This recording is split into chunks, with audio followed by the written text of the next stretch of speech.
आत्ताच देवेंद्र फडणवीस यांना भेटून आम्ही बाहेर पडलोय आणि आमच्या प्रमुख मागण्यांपैकी पहिली मागणी हीच होती की संतोष देशमुखांचं जे प्रकरण झालंय त्याचा गंभीरतेने तपास होत नाही आणि त्यासाठी SITचं जे गठन केलं गेलं आहे ती पूर्णच्या पूर्ण SIT डिसबँड करावी, कारण बीड जिल्ह्यातला कुठलाही पोलीस अधिकारी खरी चौकशी करू शकणार नाही. कारण जे जे अधिकारी आहेत ते सगळे कराडांच्या मर्जीतले आहेत, त्यांच्या आशीर्वादाने तिथे आलेले आहेत आणि कुठच्याही परिस्थितीत ही SIT चालणार नाही. सगळे अधिकारी जिल्ह्याबाहेरचे असावे, वेगवेगळ्या जिल्ह्याचे असावे, म्हणजे एक प्रकारचं जे कनायवन्स आपण म्हणतो ते होणार नाही. दुसरी आम्ही मागणी अशी केली आहे की एक हॉटलाईन बनवण्यात यावी, कारण बीडमधनं खूप मोठ्या प्रमाणावर कंप्लेंट्स येत आहेत पण लोकांना भीती वाटते. कारण आत्ताचे जे लढणारे व्यक्ती आहेत, सुरेश धस असो, संदीप क्षीरसागर असो, या सगळ्या मंडळींवर कोणालाही विश्वास नाही. तर त्याच्यासाठी सरकारतर्फे एक हॉटलाईन बनवण्यात यावी अशी देखील मागणी आम्ही केली आहे. सगळ्यात महत्त्वाचं म्हणजे आत्ताच्या घटनेला बिंदू नामावलीप्रमाणे तिथे जे अधिकारी आहेत, मग ते सगळ्या डिपार्टमेंटचे असो, ते बिंदू नामावलीप्रमाणेच असले पाहिजेत. त्याची ताबडतोब आता इन्क्वायरी लावा आणि त्याचप्रमाणे ते अधिकारी घेतले गेले पाहिजेत आणि याची चौकशीचे आदेश देण्याची विनंती आम्ही केली आहे. त्या व्यतिरिक्त जेवढे आर्म्स लायसन्सेस आहेत त्या सगळ्यांचे रिअसेसमेंट करण्याची आम्ही विनंती त्यांच्याकडे केली. काही वेळात हे जे पत्र आम्ही त्यांना दिलंय सहीनिशी ते तुम्हाला आम्ही देतोच आहोत. त्या व्यतिरिक्त जेवढे आता जी चौकशी चालली आहे ती सगळी चौकशी ऑन कॅमेरा घेण्यात यावी, कारण लोकांचा आता पोलीस डिपार्टमेंट CID वरनं विश्वास उठत चाललाय आणि आत्ताच्या घटनेला हा विश्वास परत पुनर्स्थापित करण्यासाठी सगळे इन्व्हेस्टिगेशन्स हे ऑन कॅमेरा घेण्यात यावे आणि वाल्मिक कराड जिथे राहतोय त्या जागेवर CCTV कॅमेराज लावण्यात यावे. या व्यतिरिक्त जितके तिथे ट्रक्स पूर्ण परळी जिल्ह्यात परळी तालुक्यात आहेत ते सगळे बहुतांश जे तिथे ट्रक्स ती वाहनं सगळी विदाऊट नंबर प्लेट आहेत, तर त्या सगळ्या वाहनांना सीज करावं, म्हणजे याच्या पुढे जो राख घोटाळा आहे तो अशा प्रकारचे ट्रक्स पुढे कधीही करू शकणार नाहीत.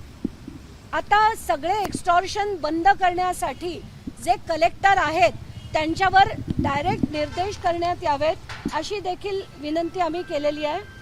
माझ्या पर्सनल अटॅकवर देखील मी पूर्णपणे ती माहिती, त्याचे चित्र, त्याचे रिपोर्ट्स दिले.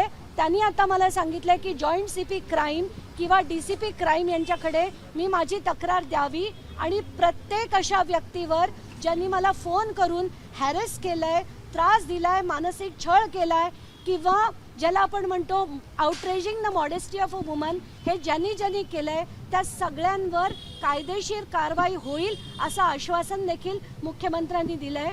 आत्ताच काही वेळापूर्वी येण्याआधी माझ्याकडे ही एक गोपनीय तक्रार आली आहे आणि त्या गोपनीय तक्रारीत असं दिलंय की वाल्मिक कराड यांचे सर्रास केसमध्ये सुद्धा आणि इतर ठिकाणी सुद्धा मोठ्या प्रमाणावर बार्स आहेत आणि त्यांना बार लायसन्सेस कशा सहजतेने दिलं जातं. म्हणजे एका ठिकाणी ज्याचे पेपर्स देखील इथे आहेत, 1,69,00,000 जमीन ही वाल्मिक कराडनी घेतली. ज्या दिवशी घेतली त्याच्या आदल्या दिवशी त्यांनी लायसन्ससाठी परमिशन ग्रांट करा म्हणून अर्ज दिला आणि तो अर्ज दिल्यानंतर 3 दिवसात त्यांना तो लायसन्स म्हणजे 7/12 सुद्धा त्यांच्या नावावर ट्रान्सफर झाला नाही. त्याच्या आधी त्यांना ती NOC ग्रांट करण्यात आली आहे.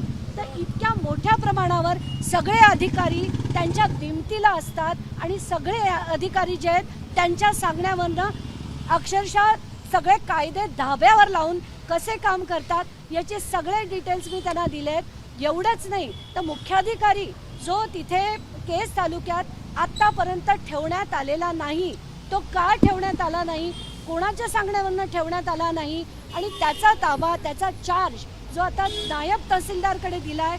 खरं तर नायब तहसीलदार मुख्याधिकाऱ्याच्या चार्ज कधीही घेऊ शकत नाहीत, पण सगळं धाब्यावर लावून ते नायब तहसीलदार का, त्यांचं नाव देखील त्यांनी त्याच्यात लिहिलेलं आहे. कारण सगळे जे अनधिकृत धंदे वाल्मिक कराड यांचे चालतात त्याला परवानगी देण्यासाठी म्हणून हे मोठ्या प्रमाणावर चाललंय. या सगळ्या प्रकरणांची चौकशी व्हावी ताबडतोब. आत्ताच्या घटकेला 1 जानेवारीपर्यंत कुठच्या पोलीस डिपार्टमेंट म्हणा, जनरल ॲडमिनिस्ट्रेशन म्हणा, जितके प्रशासकीय अधिकारी आहेत त्याच्यापैकी एक्झॅक्टली बिंदू नामावली फॉलो होते की नाही, कशी होत नाही, कोण कोण अधिकारी आहेत याची पूर्ण चौकशी लावण्याची विनंती मी आत्ता त्यांना केलेली आहे. सर, अजित पवारांची आज मुंडे यांनी भेट घेतली आहे. अशी माहिती मिळत आहे की अजित पवारांनी सध्या अशी भूमिका घेतली आहे की जोपर्यंत धनंजय मुंडे दोषी होत नाही तोपर्यंत, म्हणजे सिद्ध होत नाही तोपर्यंत त्यांच्याकडून राजीनामा घेतला जाणार नाही. जेव्हा मी आणि विजय पांढरेंनी अजित पवारांवर सिंचन घोटाळ्याचे आरोप केले होते तर निष्पक्ष चौकशी व्हावी म्हणून अजित पवारांनी देखील राजीनामा दिला होता, तडकाफडकी राजीनामा दिला होता. आणि आज जर ते म्हणत असतील की जोपर्यंत सिद्ध होणार नाही तोपर्यंत धनंजय मुंडे राजीनामा देणार नाही तर हे अतिशय चुकीचं आहे. धनंजय मुंडे यांचा राजीनामा कुठच्याही परिस्थितीत खरं मागायला हवा होता. आणि धनंजय मुंडेंना जनाची नाही मनाची तरी लाज असती तर त्यांनी स्वतःहून तो राजीनामा द्यायला हवा होता. म्हणजे चौकशी जी आहे जी आत्ता आपण बघतोय, आधी धनंजय मुंडे फडणवीसांना भेटतात आणि भेटल्यानंतर दुसऱ्या दिवशी वाल्मिक कराड सरेंडर होतात. जी SIT बनली त्याच्यात त्यांचे सख्खे अधिकारी, त्यांच्या मर्जीतले अधिकारी आहेत. हे चाललंय काय? जोपर्यंत धनंजय मुंडे यातनं बाहेर पडणार नाही, त्यांचा राजीनामा येणार नाही तोपर्यंत ही चौकशी दिशा पकडूच शकणार नाही आणि चौकशी मुळात होणारच नाही. हीच भूमिका छगन भुजबळांनी देखील घेतलेली आहे. हीच भूमिका छगन भुजबळांनी देखील घेतली आहे. त्यांचं म्हणणं आहे की ते दोषी नाही तर त्यांनी राजीनामा का द्यावा. हे सगळेच जण एका माळेचे मणी आहेत आणि त्यांना छगन भुजबळांना देखील त्यांचा महाराष्ट्र सदनचा घोटाळा होत होता तेव्हा देखील त्यांची भूमिका तशीच होती. कारण तेव्हा त्यांनी त्यांना साथ दिली, आज हे त्यांना साथ देत आहेत. मला सांगण्यात आलंय की माझ्यावरचे जे मला धमक्यांचे फोन आले आहेत किंवा जी अश्लील भाषा वापरली गेली आहे, माझ्या विरुद्ध जे पोस्ट केले गेले आहेत, माझा नंबर सोशल मीडियावर टाकण्यात आला की यांना फोन करून हैराण करा आणि त्यांना वाटेल ते मेसेजेस पाठवून अतिशय घाण असे मेसेजेस मला पाठवण्यात आले. तर मुख्यमंत्र्यांनी आश्वासन दिलंय की प्रत्येक अशा माणसावर कारवाई होईल. पण मला त्या कारवाईत तर होईलच, पण मला महत्वाची कारवाई जी अपेक्षित आहे ती बिंदू नामावलीवर कारवाई तातडीने करून त्या इन्क्वायरीचं पूर्णत्वाकडे नेली पाहिजे.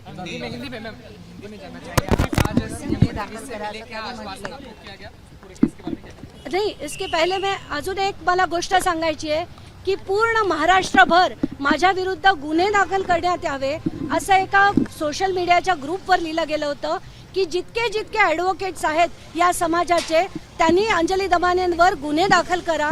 तर हा कोर्टाचा आणि याचा किती गैरवापर केला जातोय हे त्याच्यावरनं दिसतंय. तर असे गुन्हे व्हेरीफाय केल्याशिवाय कुठलेही गुन्हे दाखल करण्यात येऊ नये अशी विनंती देखील मी त्यांना केली.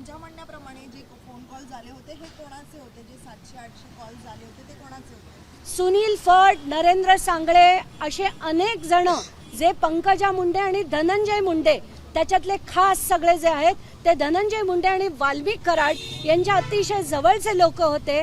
त्यांनी सगळ्यांना सांगून फोन करायला, म्हणजे नरेंद्र सांगळेंनी माझा फोन नंबर त्याच्यावर टाकला आणि सुनील फड यांनी तर अतिशय घाण भाषेत माझा एक फोटो टाकून वाटेल ते त्याच्यावर लिहिलं गेलं म्हणून त्याच्यावर गुन्हे दाखल करावे अशी विनंती मी केली.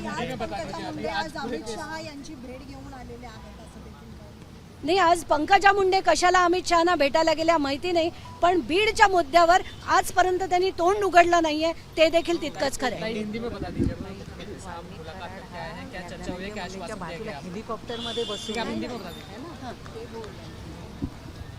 आज मैं मुख्यमंत्री जी फडणवीस जी से मिलने आई थी और हमने हमारा एक पूरा 5 पेजेस का रिप्रेजेंटेशन उनको दिया है.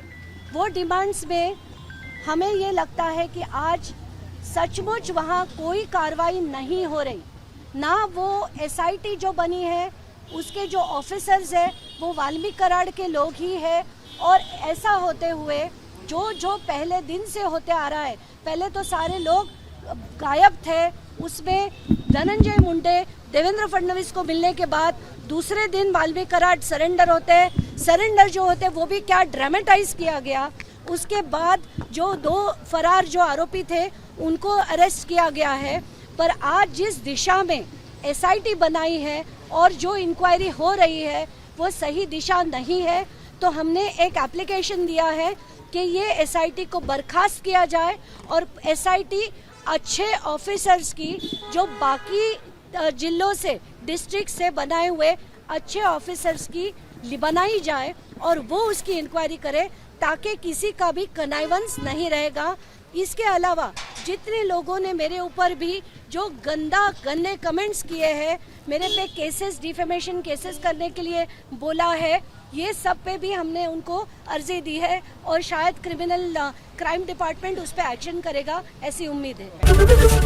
ABP माझा, उघडा डोळे बघा नीट।